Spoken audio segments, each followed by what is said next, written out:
Welcome to this tutorial on my electrical engineering project. Today, I'll walk you through how my circuit works, what it does, and the components that make it all come together. At the heart of this project is the potentiometer that controls the behavior of an RGB LED and 3 individual LEDs, red, green, and blue. As you turn the potentiometer, it changes its resistance, which is read as the voltage value by the microcontroller.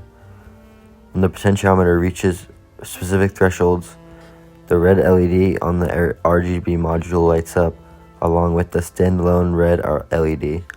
Similarly, at the other threshold, the green LEDs light up. And finally, when the potentiometer reaches the last range, the blue LEDs light up. The synchronized lighting of the RGB and individual LEDs provides a clear visual way on how the potentiometer controls the circuit. The serial monitor plays a crucial role in understanding the circuit. It displays the real-time values being read from the potentiometer.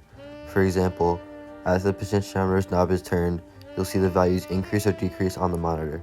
These values directly correspond to the LED behavior. Each range triggers a specific color. This makes it easy to troubleshoot and observe the interaction between the input and the output. Now I'm going to start with a breakdown of my code. This segment defines the pins on the microcontroller connected to the RGB LED and the 3 individual LEDs. Each pin is assigned to a constant named for clarity and ease of use throughout the code. The setup function initializes the microcontroller's hardware components. Pin mode sets each pin as an output, allowing the program to control the LEDs. The serial begin initializes the serial communication at 9,600 bits per second. This allows the microcontroller to send data to the serial monitor.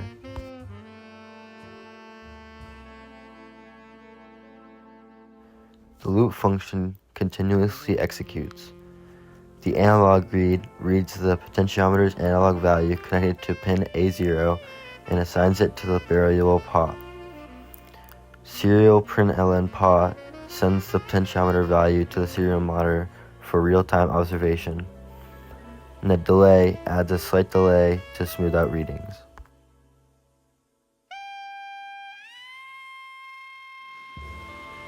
If the potentiometer value is below 170, all LEDs are turned off using digital write low.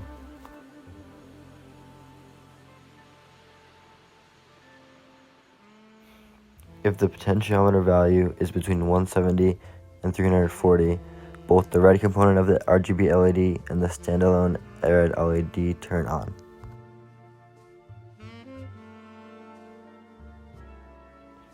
If the potentiometer value is between 340 and 510, the green LEDs light up.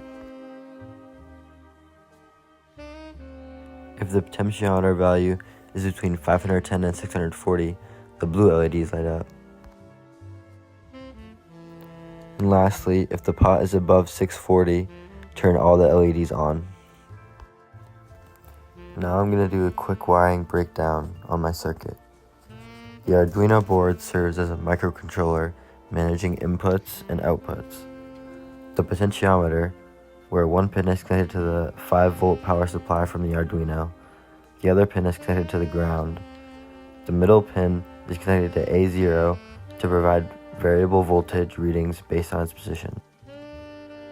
The RGB LED, each leg, is connected to its respective pins 3, 5, and 6 on the Arduino via resistors. The common cathode is connected to the ground on the breadboard. On the individual LEDs, the red, green, and blue LEDs are connected to the digital pins 9, 10, and 11 on the Arduino through resistors. The other legs are connected to the ground. For the power and ground, the Arduino's 5-volt and ground pins are connected to the power and the ground rails of the breadboard, providing power to all components. This setup ensures that the potentiometer controls the voltage supplied to the Arduino, allowing it to adjust the LED's behavior. Resistors prevent excessive current from damaging the LEDs.